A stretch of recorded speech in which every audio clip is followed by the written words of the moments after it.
Good evening, everyone. I'm Frank Sherma, and I am the Chairman and CEO of the Television Academy.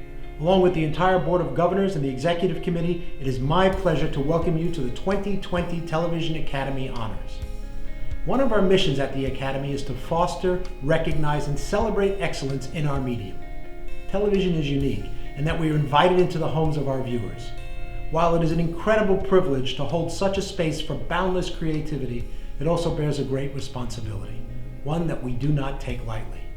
Through our medium, we can help focus, question, change, and enlighten our audience with powerful, thought-provoking content, which is precisely what our honorees have done with their work. The 6 programs featured tonight bring to light social issues and causes endemic to our time. From police brutality, to the stigma of sexual assault, to the struggle for equality. They not only tell us stories we may have never encountered before, but they also normalize and amplify the experiences of those who live with these issues daily. These programs, all created before 2020, were prescient to what our country is feeling right now, and we are all incredibly fortunate that we have them to look to for guidance moving forward. Before we begin, I would like to thank the co-chairs of this year's Honors Selection Committee, Howard Meltzer and Jill Sanford. Thank you for your time, energy, and passion you and the Honors Selection Committee brought to this event. I would also like to thank our Television Academy partner, Kia Motors. Now, please join me in welcoming our host. From Legendary on HBO Max, NBC's The Good Place, and The Misery Index on TBS, and the founder of iWay, it is my pleasure to introduce actress and activist, Jameela Jamil. Thank you so much, Frank. I am thrilled to be with you all tonight to host the 2020 Television Academy Honors. Formed back in 2008, this is an event solely dedicated to recognizing works of television that make a positive impact on our world. These are shows that, through the telling of diverse and powerful stories, speak to our common humanity. The 6 programs we honor tonight are not only achievements in television excellence, but they are achievements in social responsibility. They are the product not only of countless hours and immeasurable talent, but also great bravery.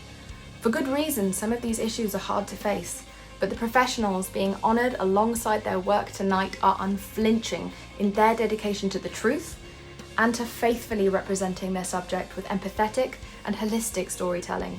So I want to thank all of you honorees for being the greatest example of what television can do. In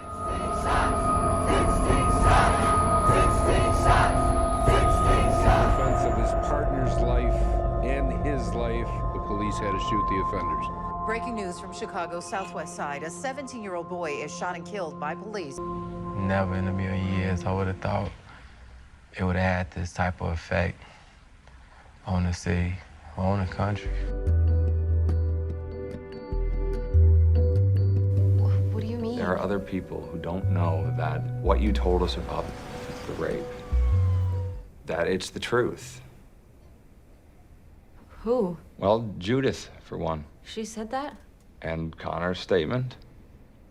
What about it? It's also inconsistent with yours. So he knows the version you told him, and then he finds out it's not what you told us. It makes it very hard for him to believe you too. He said that he didn't believe me. Why would he say that? And then there's the crime scene. I mean, we couldn't find any physical evidence there was anyone else in your apartment that night. But there was.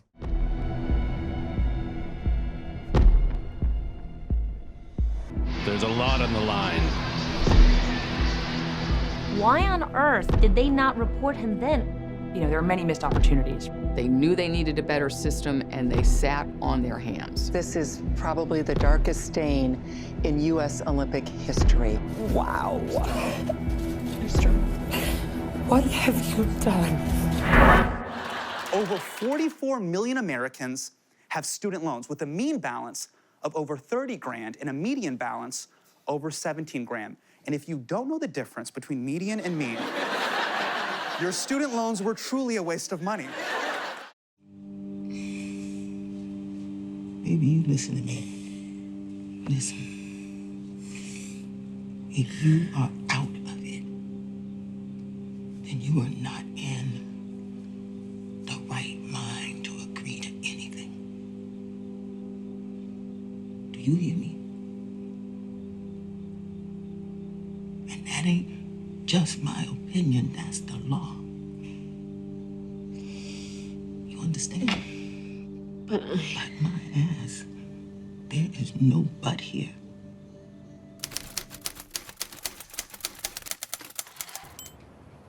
You ain't gonna get justice with a badge, Will Reeves.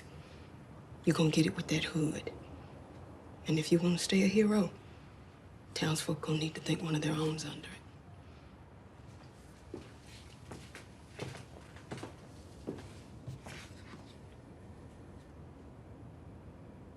You sure you wanna do this?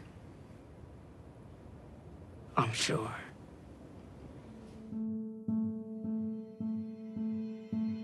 Our first honoree documents the story of a stolen child and those who fought for justice on his behalf. On October 20th, 2014, 16 shots rang out in the night and directly into the back of a 17-year-old black boy, Laquan McDonald. The Showtime documentary program 16 Shots follows the aftermath of Laquan's murder, not only the massive police cover-up, but also the relentless activism that wouldn't settle for anything less than the truth. Through their fight, these activists managed to secure vital camera footage of Laquan's killing, which precipitated the trial and conviction of former Chicago PD officer Jason Van Dyke. In more ways than one, this documentary shows us the power of the people and of the camera. Here are 16 Shots. There were a lot of police officers, and it just seemed like he was just trying to get away from what was going on. The first shots came in and he dropped. Shots and saw him drop. He literally dropped. And there was small pulse. I seen Laquan McDonald move. It didn't seem like he was getting up. It just seemed like he was in pain. As you look at something frame by frame, again, without the emotions that are involved, you can draw a conclusion. My conclusion was, the officer did what he had to do. As you saw and I've seen, Laquan McDonald was murdered. This family wants justice to be served, and justice for us is Jason Van Dyke being convicted of the murder of Laquan McDonald. So after she read that, she began to read aloud all the counts of aggravated battery. We, the jury, find the defendant, Jason Van Dyke, guilty of aggravated battery with a firearm, first shot. Shot 1, guilty. Defendant, Jason Van Dyke, guilty of aggravated battery with Shot 2, guilty. Another aggravated bat. Shot 3, guilty. Shot 4, guilty. Shot 5, guilty. Shot 6, guilty. Shot 7, guilty. Shot 8, guilty. Shot 9, guilty. Shot 10, guilty. Shot 11, guilty. Shot 12, guilty. Shot 13, guilty. Shot 14, guilty. Shot 15, guilty. Shot 16, guilty.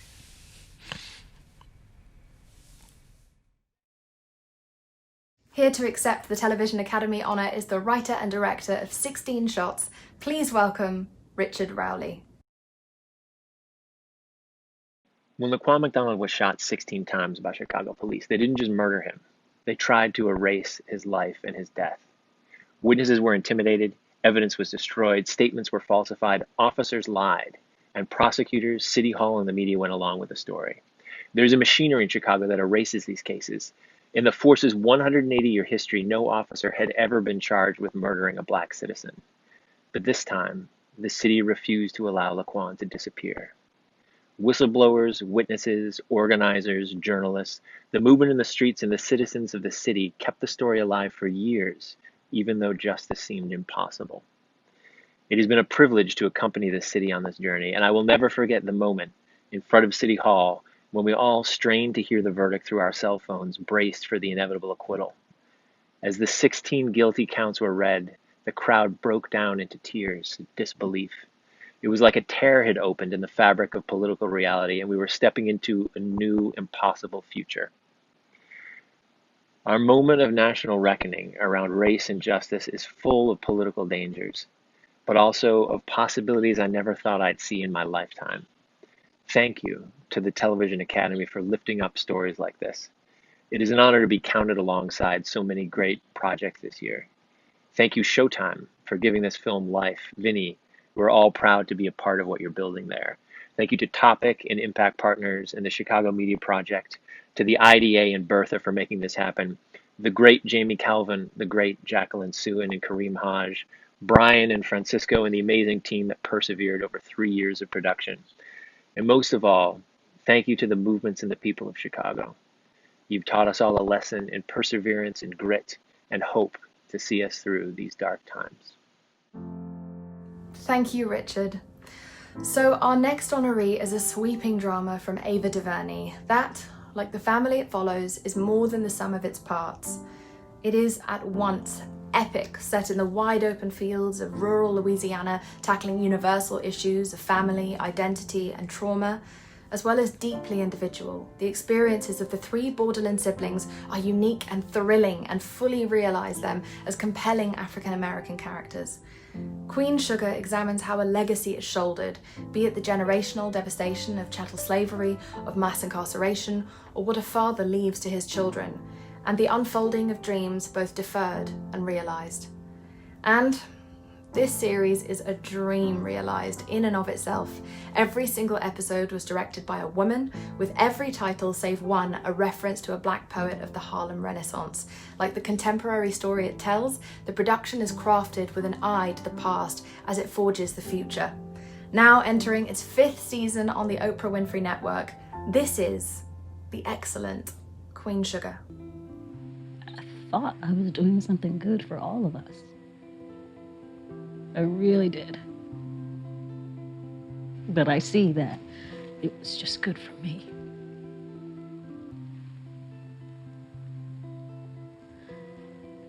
I love you so much, Charlie.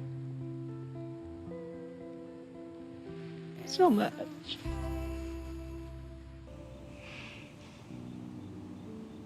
But I know now. Wasn't right then, and it ain't right now. No means no.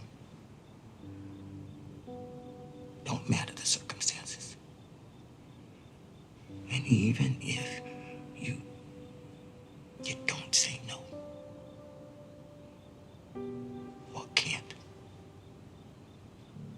don't no man or anybody else have no right to take advantage of you.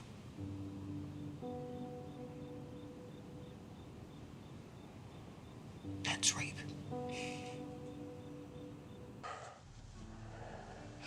Ain't nothing to apologize for. Don't get through it. Hear me? All you've been through. You ain't give up yet. On yourself. On Blue. Huh? Whatever it take, darling. You know I'm right here with you. Know that? I'm right here.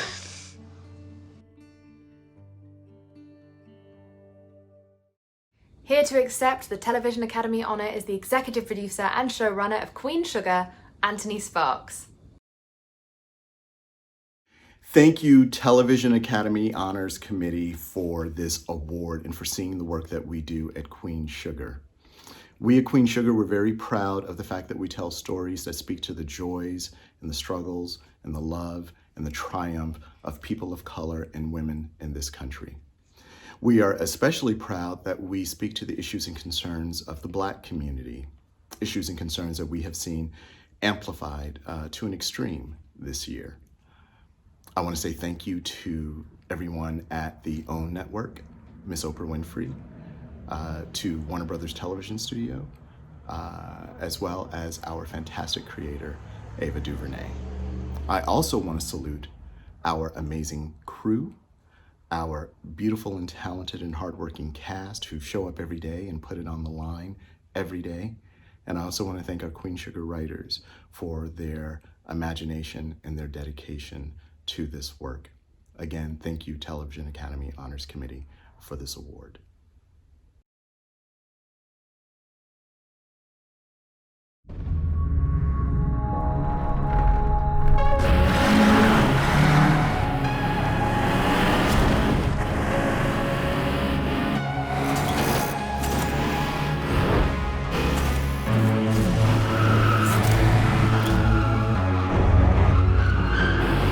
Dads made us feel something once.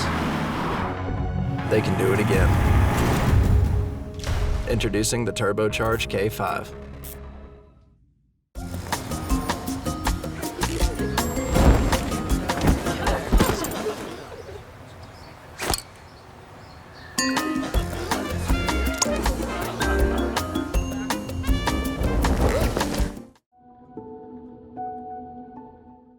For over 2 decades, the physician for the US Women's Olympic Gymnastics team, Dr. Larry Nassar, sexually abused hundreds of female athletes entrusted to his care. Many of us watched his trial, listened to the dozens of accounts of his crimes, and wondered how such brazen acts could be permitted to carry on for so long.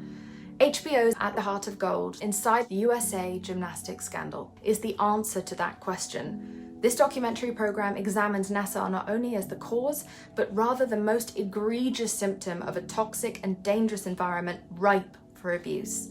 In a system where you are a gymnast first and a child second, these athletes were groomed to hide their pain and hide it well. And yet, it was the survivors who ultimately dismantled and exposed this brutal machine in front of the entire world. Through their stories, as well as interviews of coaches, lawyers, and journalists, we are tasked with 2 things. 1, examining what it is in our culture that allowed this to happen, and 2, ensuring that it never happens again. This is At the Heart of Gold, Inside the USA Gymnastics Scandal. When I heard 2 months ago that Taylor was treated in his basement, I almost fell over. Who goes to their doctor's basement? He offered free treatments to women all the time in his basement, which I knew about. So that's why I felt okay going, because I once again minimized it. Everyone else goes there too. You know, he would get erections. You know, it's just, something's not right there. He would take his belt off, he would make grunting noises. And if we look at it as adults, we're like, oh my God, didn't you know? Of course this is for a sexual purpose. But you gotta put your mind, a young girl who has no sexual experience, a young girl who's trusting, a young girl who's told repeatedly over, this is the Olympic doctor. He's there to help. So these girls, they had no clue. They left the erection out of the report. They also left out the fact that I pushed him off of me. I was 24. I knew what was and was not appropriate. They gaslighted me. While it was very empowering to watch these women, they're taking back their voice, but they shouldn't have ever had to use it to say, me too. Disclosing your name and your face along with your story in this volume to be believed is a travesty. We need to deliver on the promise to these victims that the world will be better because you came forward. Here to accept the Television Academy Honor is director Erin Lee Carr. Hi, my name is Erin Lee Carr, and I am the director of At the Heart of Gold. I am humbled and honored to accept the award today. It could not get to my tiny cabin in the woods, so we had it sent to my twin sister. In the interim, I have this printout, which I cherish and hold dear. I want to let you in on a little production secret, because I feel like some documentary filmmakers will be listening to this. In the first 6 months of making this movie, I did not have a single gymnast that felt comfortable going on the record for this film. That all changed after the sentencing in Michigan. We talked to a person, then talked to 5 people, then talked to 10, and ultimately we featured 12 athletes and gymnasts inside the film. I am forever changed after making this movie. We made it with the intention of honoring those hundreds of women and girls who stepped forward in the courtroom, but also everybody who didn't feel comfortable yet. We see you. This is my 4th collaboration with HBO, which is hard to believe. It is an incredible place for directors and artists. A really big special thanks to Lisa, to Nancy, to Sarah, who understand the simplicity and the far reach of documentary filmmaking, to Sarah Bernstein, who shepherded in this project, to my mentor, Sheila Nevins, who saw me as a filmmaker at 25. Thank you to the producers, David Ulick, Stephen Ungerleider, and our EP, Michael Cascio, to my girl, Friday, Sarah Gibson, my muse, who helped us see through this project. And ultimately, on my front, thank you to my father, who told me and believed that I had a voice and taught me that it's worth asking people questions. And finally, thank you so much to the Academy for giving us this honor. It's incredible, and we feel so lucky to be in the company of such nominees. And this is for the girls and the women, all of them. Thanks. Thank you, Erin.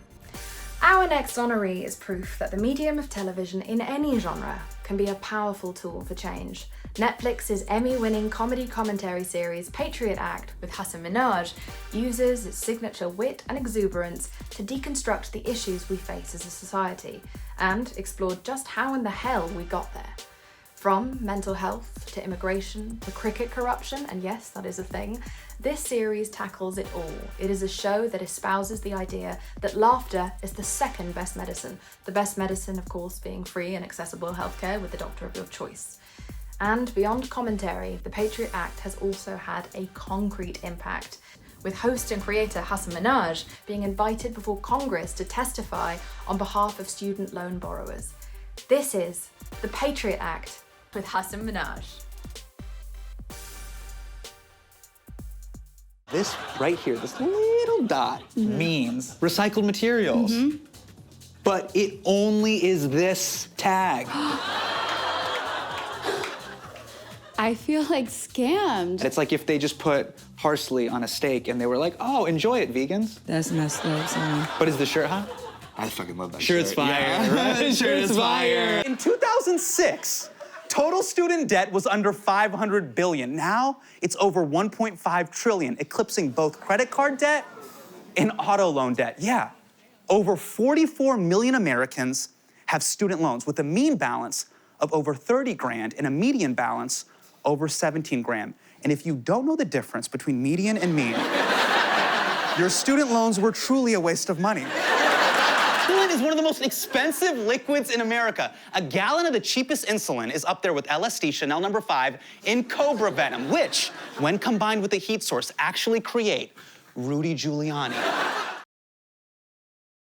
Here to accept the Television Academy honor for Patriot Act with Hasan Minhaj is co-creator, writer, and host Hasan Minhaj. Hey, Television Academy, it's Hasan Minhaj. I'm in my backyard. I just want to say thank you so much for this tremendous honor. I would like to thank Netflix and our entire staff at Patriot Act for working so hard on the show. Every week, our entire staff works tirelessly to make sure that every episode is funny, impactful, and meaningful. So thank you so much to everybody who is a part of the show, and thank you so much to the people who watch every week. The fact that you guys watched means the world to us. So thank you. This week's issue of People magazine is filled with insider celebrity exclusives, royal news you won't find anywhere else, stories of real people doing extraordinary things, plus so much more. Get it on newsstands now or save big and get free home delivery at peoplemagazine.com/TV. This is the front door. Here's the living room. The hallway that takes us to the kitchen. The bedroom. Oh, and of course, where we spend most of our time. The backyard.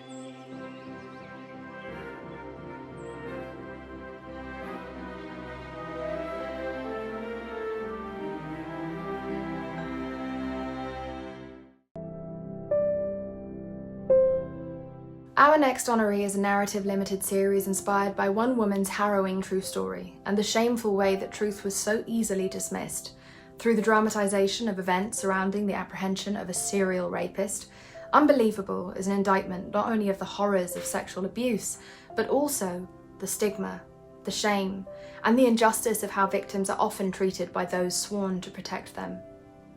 But it is also a story of redemption, a scene through the eyes of two female detectives who believed their unbelievable victim, Marie, and by her guidance, successfully pursued the perpetrator.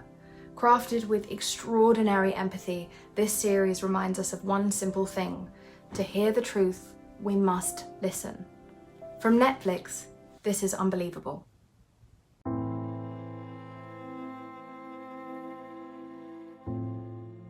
I'm pretty positive that it happened. Pretty positive or positive? Maybe I blacked it out. You say one thing, you write another. There is a rapist. There isn't one. It's a dream. It's a blackout. You've told us 4 different versions. At this point, regardless of what the truth is, the only thing we know for sure is that you have told us at least 3 lies. You came here to worship, not to hear how crazy I've turned. You don't sound crazy to me. You sound like someone who's been through a trauma and is looking for a way to feel safe again and in control. And there's nothing crazy about that. What if our guy knows that? Knows that the odds of a cop in Westminster and a cop in Golden sharing specific evidence about their investigations are pretty slim. And as long as he keeps moving, as long as he never hits twice in the same town. You could have detectives from 8 different departments investigating 8 identical rapes with no clue they're all chasing the same guy. The Television Academy honors Unbelievable, here to accept the honor for the Emmy-nominated series as executive producer, writer, and director, Susanna Grant. Hi, I'm Susanna Grant. I'm the showrunner of Unbelievable. Thank you to the Television Academy for this lovely honor.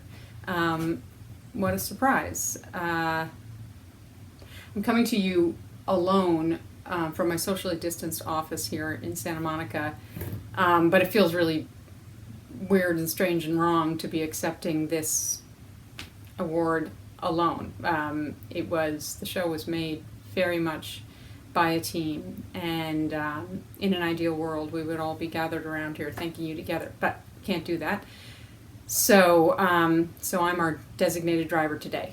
But I want to let you know that I am receiving this and with gratitude on behalf of myself and Sarah Timberman and Carl Beverly and Islet Waldman and Michael Chabon and Lisa Cholodenko and Katie Couric and Ken Armstrong and T. Christian Miller and Robin Simeon and This American Life and the Marshall Project, and last but not least, our most important partner in this endeavor, and that is the woman known in the show as Marie. She is a real woman who really went through the horror that was depicted in our show, and we could not have made it without her participation, and the only reason she did participate was in the hopes that telling her story might prevent it from happening to somebody else. So Marie, thank you for trusting us with your story. And to the Television Academy, on behalf of our entire huge team, and not just the names I mentioned, but everyone who showed up and worked on our show, everyone on the set every day, everyone in the office, everyone in post, everyone at Netflix, everyone at CBS Productions, we couldn't have had more support for the show. On behalf of everyone, thank you, and please be well. Thank you, Susanna. Our final honoree is a limited series that has garnered the most Emmy nominations of any show submitted in 2020. HBO's Watchmen, based on the iconic graphic novel of the same name, Watchmen, uses the device of an alternate timeline to highlight the evils of our own, namely systemic and endemic racism. Although it is set in a parallel universe, the impact of Watchmen on the real world has been nothing short of extraordinary. Through its depiction of the Tulsa Race Massacre of 1921, Watchmen brought one of the greatest blights on American history into mainstream conversation, with many outside of the Black community learning about it for the first time through this series. Through its bold storytelling and characters both allegorical and three-dimensional, this series judges the original American sin, both in an alternate universe and in our own. This is the exceptional Watchmen. You knew? Yes. How do you know he's 7K? I got a nose for white supremacy, and he smells like bleach. So, put him in the pod?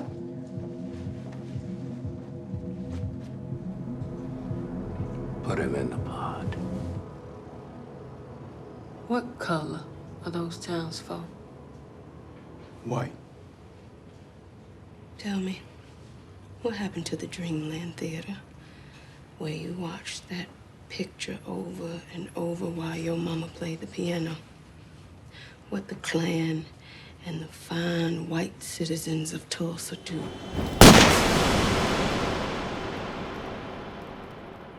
They burned it down. You ain't gonna get justice with a badge, Will Reeves. You're gonna get it with that hood.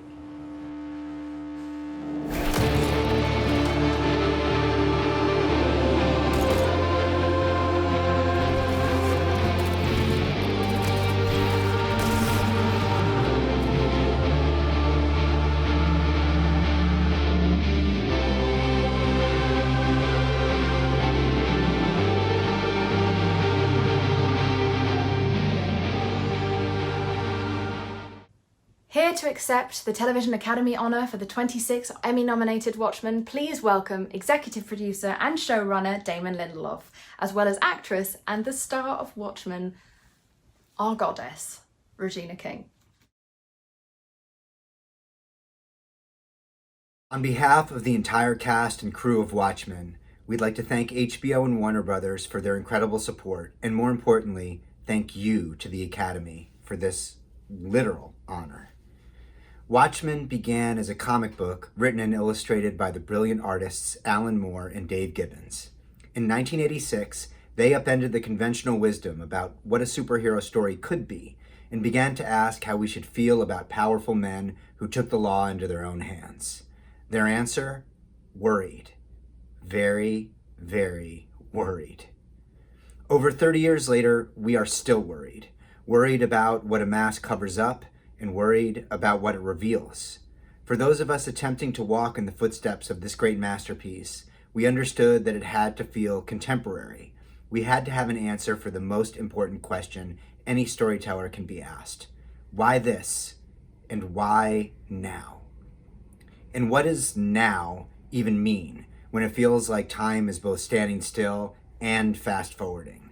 How can it seem like we're in the midst of a great awakening, in the midst of falling back asleep? Is it possible to be simultaneously proud and embarrassed to call ourselves Americans? I don't have the answers to these questions, but I was blessed to spend almost 2 years collaborating with other artists who were brave, insane, and inspired enough to make something that reflected the world that we live in, even if what we saw in that mirror scared us. And us was really at the heart of Watchmen every step of the way. Understanding that it wasn't my story to tell, the only way it could be told authentically was by others. This collaboration was an incredible gift. The only reason the show resonated with truth is because the creative partners who crafted it shared their own pain and trauma in ways that I never could.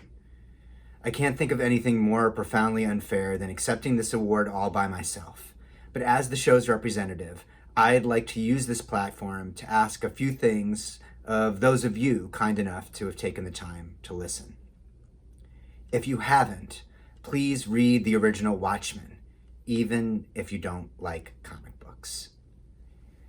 Please read Ta-Nehisi Coates' staggering book, Between the World and Me, and then his essay, The Case for Reparations, which introduced me to the horrific Tulsa Massacre of 1921. These pieces educated me, changed the way I saw our country, then inspired me to broadcast Mr. Coates' message to as many people as I could. And to that end, we've all heard the Churchill quote that those who do not learn history are doomed to repeat it. But sometimes history is hidden, buried and camouflaged and covered up by those who it benefits most. The very idea that history is written by the winners suggests that there are losers, and that somehow their history is less valid simply because they are the victims of conquest, both literal and cultural. Those are the stories I ask you to seek out. Don't wait for them to be told to you, but find them. Thank you for finding Watchmen and for this incredible distinction.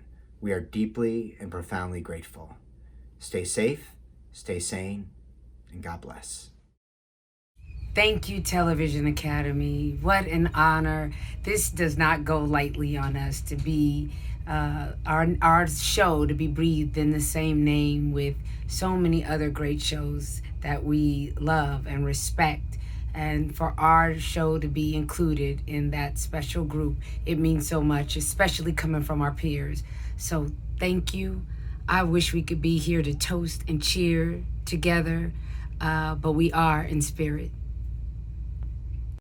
Thanks to all of you who tuned in to be with us tonight. Even in a year when we cannot be together in person, it's a testament to the power of television that we can still honour these world-changing programmes, no matter where we are. So have a beautiful evening, everyone.